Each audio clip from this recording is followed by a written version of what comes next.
Hey guys, today's video is gonna look a little bit different. It's gonna have just me in it. Austin's not with me. He's actually currently at work, but this video was planned to be myself. Anyways, it's gonna be a story time type of video. And today I'm going to be explaining, my diagnoses, what the feeding tube is, why I have it, my life before diagnosis, the road to diagnosis, life now, and some other things. So we're just going to go ahead and get started with life before diagnosis.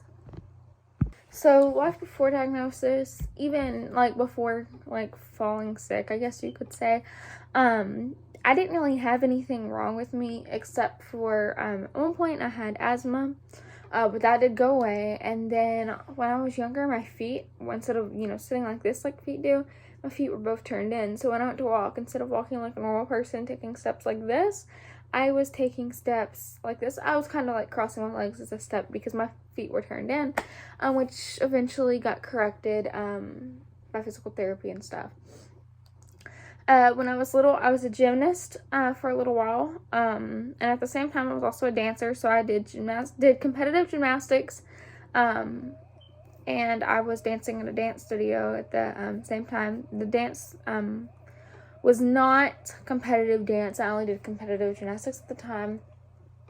And then I moved and I started doing soccer. And for years upon end, I was on the undefeated team every year, every season, which there's like 2 seasons a year. And I was known as one of the best defenders in my soccer association. It was funny because it was up until the last year I played and the last season I played that it was undefeated.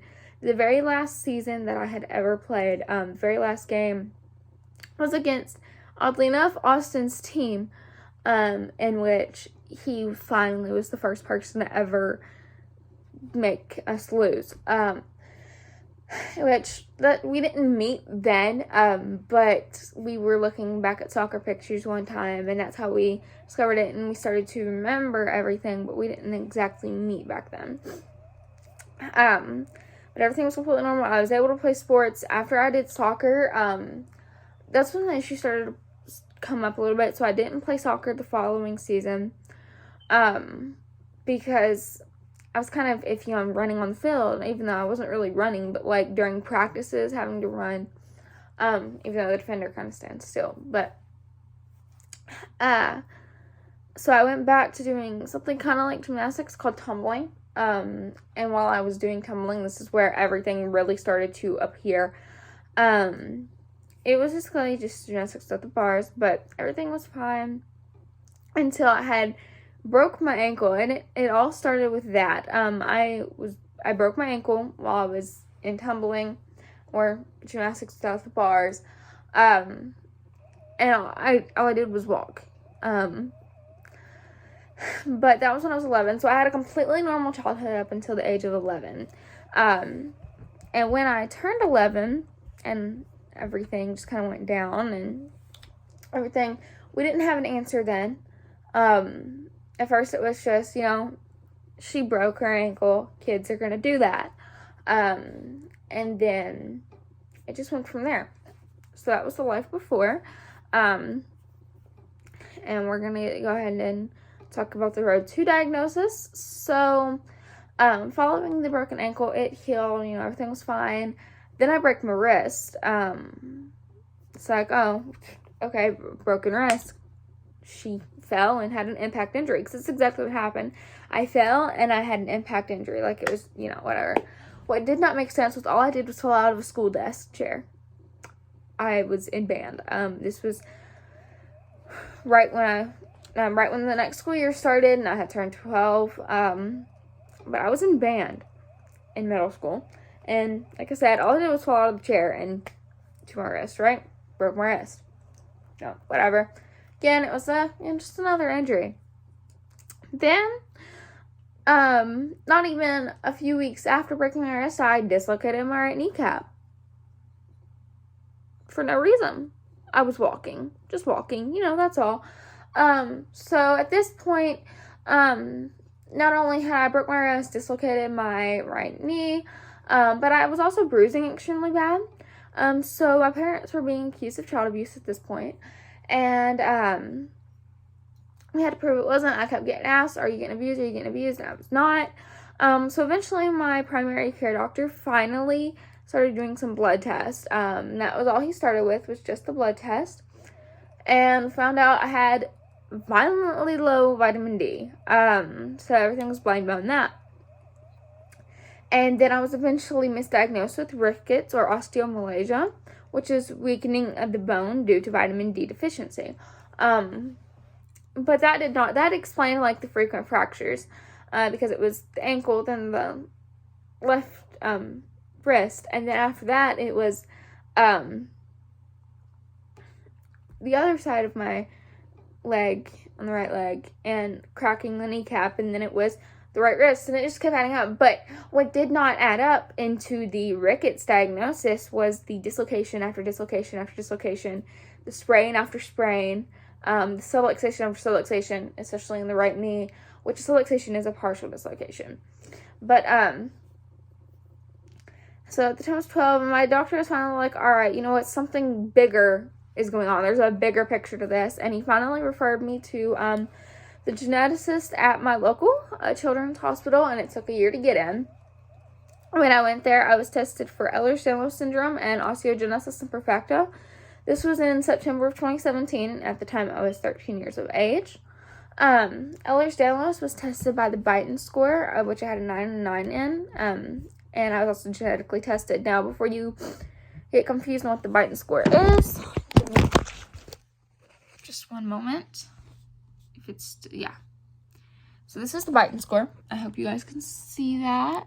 I think you guys can. So they basically go off of left and right, left, right, left, right, left, right, left, right, total. So technically there's 10 here, but you just have to really have a 9 out of 9 on the scale. Because technically, and then this is left, right. For this one right here, lie hands on the floor while keeping knees straight. If you can do both, that's technically 1 point.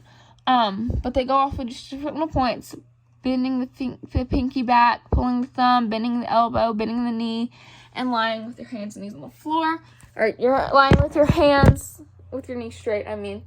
Now, I can do all of these. Like I said, I had a 9 out of 9. But there's the whole pinky back thing. Like that. Here's the thumb thing. My arm. I would show my knee, but I can't really move the camera enough to be able to show you guys. I can't really do the standing one right now because, as you know, I've had knee surgery recently. And that being said, I can't really, stand up right now and show you guys that. But like I said, I was also genetically tested. And then with osteogenesis imperfecta, first I had a bone density scan, which is like this thing that you lay down on, and it kind of just scans over, and it like takes an x-ray and kind of like tests your bone density, whatever. And also then had genetic testing as well. Both the suspicion of the ES and OI definitely did, it made sense in the end, but those suspicions were made by my PCP. We were never told, hey, I suspect she has this and this. We were just sent straight to the geneticist, and the geneticist looked at us and was like, you have this. And so me and my mom had never heard of it before or anything. Only anything my mom had heard of at the time was osteoporosis and osteopenia, which kind of fall in the family with osteogenesis imperfecta, but they're a bit different. And then a few years later, on my 15th birthday, which is why my 15th birthday is always going to be memorable, but on June 26th of 2019, I was diagnosed with postural orthostatic tachycardia syndrome, in which was tested by the poor man's tilt table test. There's 2 ways to technically test it. You have the actual tilt table, which is a table that you lie on, and it actually moves and stands you up, and it holds you there for a while, and you go back to laying down, you go back to standing up. The poor man's tilt table, you have to do all the laying down and standing up on your own. There's no table to move you. So we've got that out of the way. We're going to discuss the symptoms. So for the EDS, or Ehlers-Danlos syndrome, I have hypermobility, easy bruising, frequent dislocations and subluxations, skin elasticity, fragile skin, and poor wound healing. For OI, or osteogenesis imperfecta, have a bluish tint in the eyes and easy fractures, which I have not had a fracture in a while. Crossing my fingers on that I didn't drink that. But as far as the blue tint in the eye, it's not as noticeable as it used to be. Now it looks more white, except for like right in here. But that was actually pointed out to us by an ER doctor. When I first got diagnosed, all we thought I had was just the easy fractures. You can kind of see it a little bit better over here. But then ER doctor pointed out, oh yeah, it makes sense. She has the bluish tint in the eyes. I can kind of tell, I was like, okay, cool. With POTS, I have the fast heart rate, dizziness upon changing position, whether that is going from lying to sitting or sitting to standing.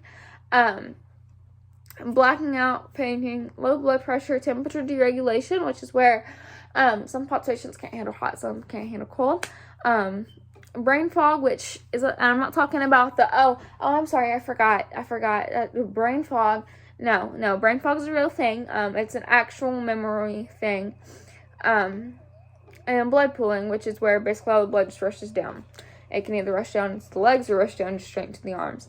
And then, of course, I have undiagnosed GI issues, in which my symptoms for that were nausea, vomiting, pain, and food intolerance. Which the food intolerance is due to the nausea, vomiting, and pain.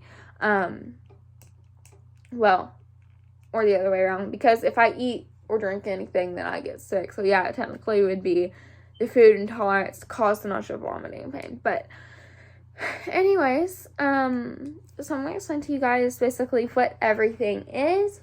And I know that this is going to be a long video, and I apologize to you guys for that.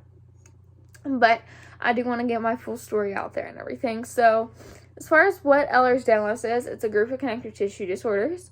There is 13 subtypes, in which all are uncurable. 12 of the 13 of them have a gene, and one gene is still unknown, which is still in the process of being looked for. And it's generally classified, by the hypermobility, joint instability, skin hyperextensibility, which is where the skin basically just like this. It's extremely stretchy. Abnormal scarring, which, for example, I know I'm moving the camera around a lot, but for example, scars like this right here, that's kind of like an abnormal scar. Structural weaknesses. Sometimes there can be issues with like organs, but each type causes it to vary. And also, every patient is different. So, no two patients are ever going to have the exact same symptoms to a T. I mean, they may have, you might see two patients sitting together, and both of them have the joint instability and things like that. But to some extent, it's completely different. Osteogenesis imperfecta is a group of genetic disorders that mainly affect the development of the bones. Hence, osteo, which means bone. And Genesis kind of points out that it's genetic. But anyways, there's 19 forms of osteogenesis imperfecta, classified with OII, which is OI1, or OIX, or XIX, which is OI19. Some types are worse than others, with OI1 being the mildest form.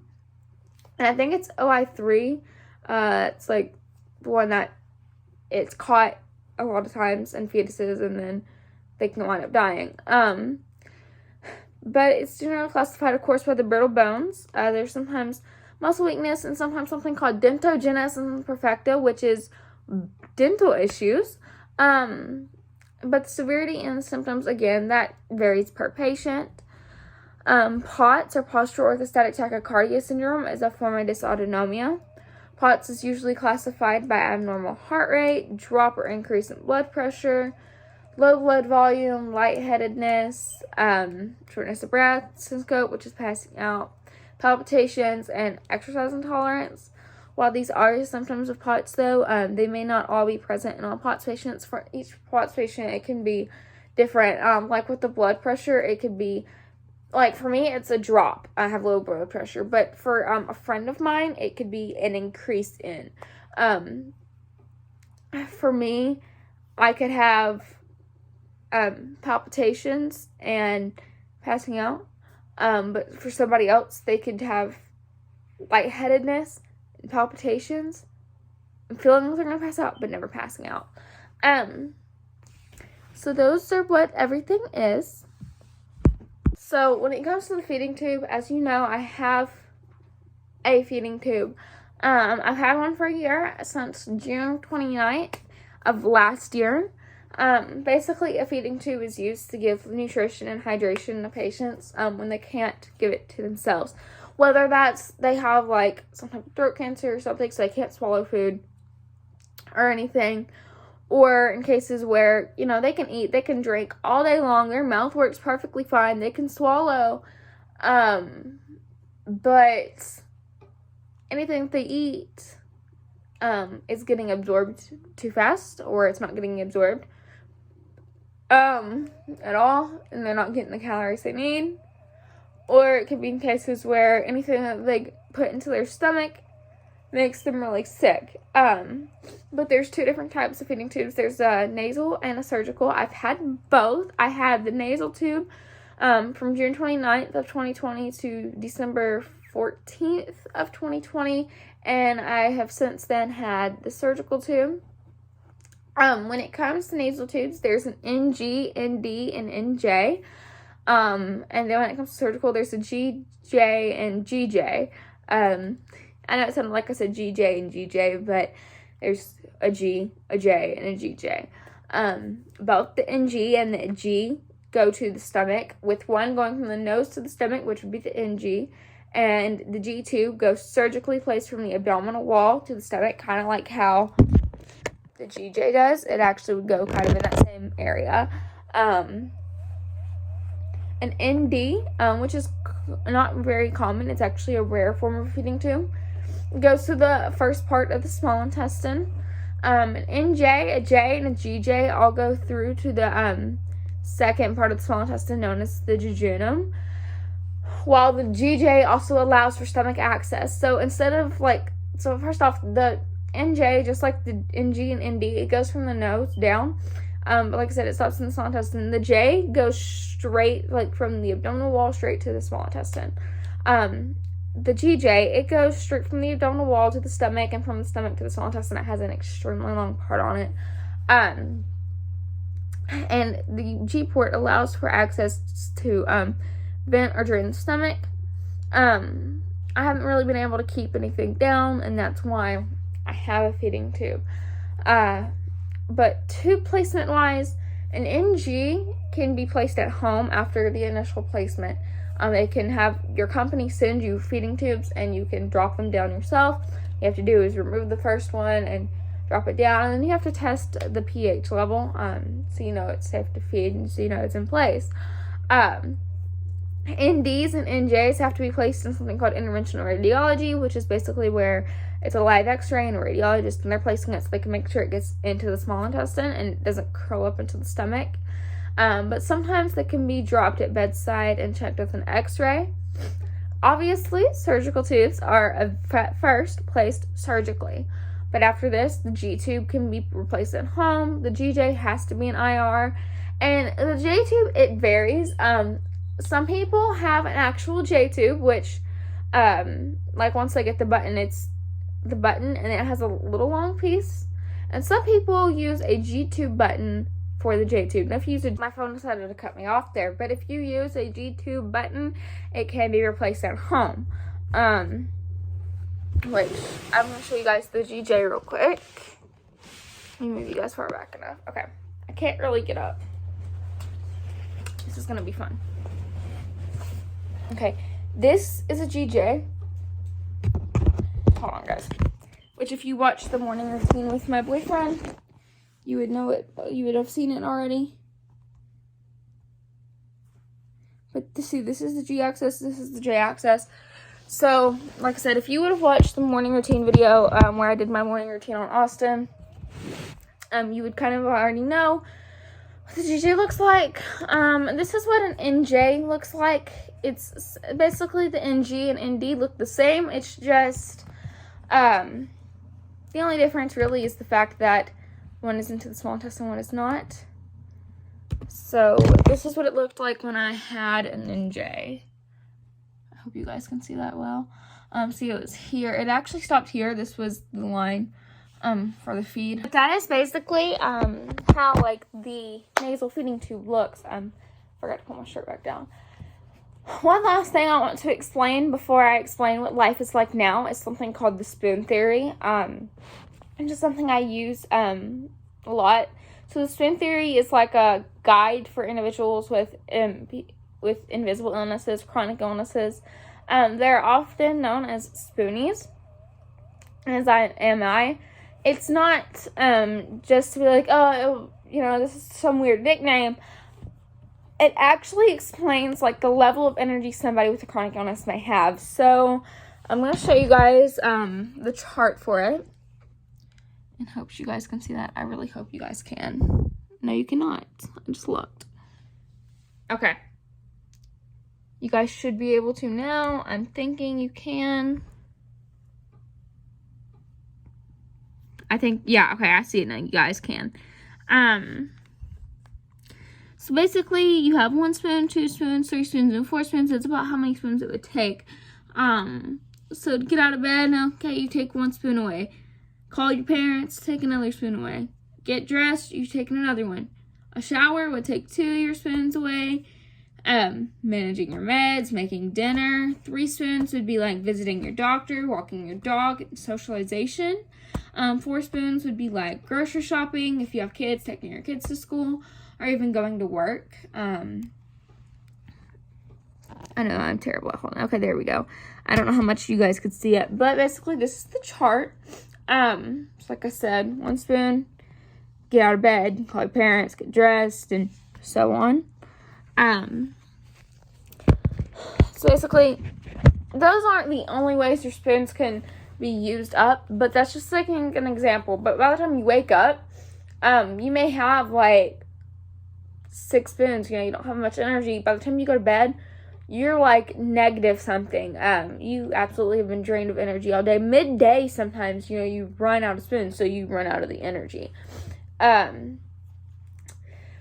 now, we can talk about life now. So it's between easy and difficult. I still have no GI diagnosis, of course, so that has been a fight still. Some days symptomatically are worse than others. I once started an Etsy shop for people with feeding tubes. I made like 2B clips, and that failed, so that kind of sucked. But I have accomplished being able to get a job despite everything going on as I work at Taco Bell with Austin. And I have been able to make it through school without switching to homeschool, and I will be graduating in May. So I see those as pretty big accomplishments for me, and that I see it as like my life is going pretty good now. But basically, guys, that is my story.